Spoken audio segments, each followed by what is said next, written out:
কাতেই হবে। গত দুদিন আগেই ঈদ উৎসব গেছে। ঈদ উৎসবকে ঘিরে তো আমরা কোনোরকম কোনো তৎপরতা দেখিনি, কারণ কি এটা ধরেই নেওয়া হয় যে ঈদ উৎসবে কোনোরকম কোনো ঝামেলা বা কোনোরকম কোনো অশান্তি হওয়ার কোনোরকম কোনো ভূমিকাই থাকে না, কিন্তু রামনবমীতে অশান্তি হওয়ার ভূমিকা আছে। হ্যাঁ, ঈদে অশান্তি হবে কি করে?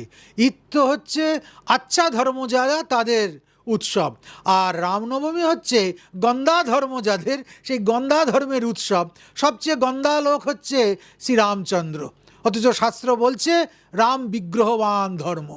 ধর্মের যদি কোনো বিগ্রহ থাকতো এবং সেই বিগ্রহ যদি রূপ পরিগ্রহ করত, তাহলে তার যে রূপ আমরা দেখতাম তিনি হচ্ছেন মর্যাদা পুরুষোত্তম ভগবান শ্রীরামচন্দ্র। কিন্তু আমাদের দুর্ভাগ্য যে আমাদেরকে এ কথা শুনতে হচ্ছে যে আমাদের ধর্ম গন্দা ধর্ম, আমাদের এ কথা শুনতে হচ্ছে যে জয় শ্রীরাম একটা গালাগালি, আমাদের এ দিন দেখতে হচ্ছে